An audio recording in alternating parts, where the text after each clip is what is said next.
So you think that investors are too complacent? There is a little bit of complacency now.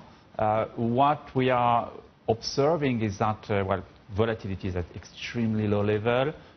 There is still a rather high level of bullishness on the market. And this is, of course, justified by the fact that economic momentum has been quite robust over the recent period.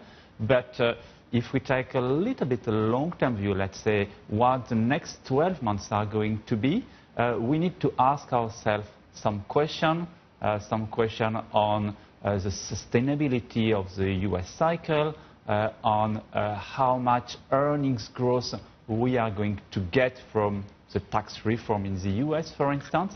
And these are some questions that are going to be very important in the first half of next year. Yeah, indeed.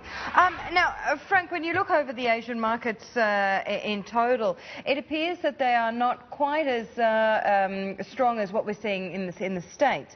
Now, we know that the Bank of America is calling for example, the S&P 500 to head up to 2,863 in the first quarter. That's a couple of hundred points away from where we are now. The Dow to head up to 25,000 any day, in fact, if tax reform in fact goes through. You are also on this same positive momentum view.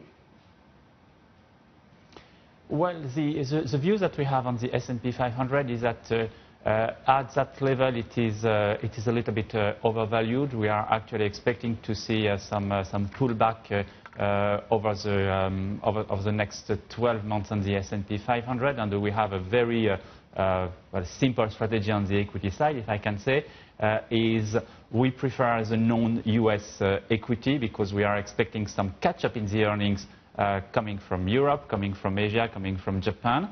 And after the very strong outperformance that we had on the US equity since, let's say, March 2009, then we think that the market are going to mean revert, and we will see further outperformance of the non-US equity.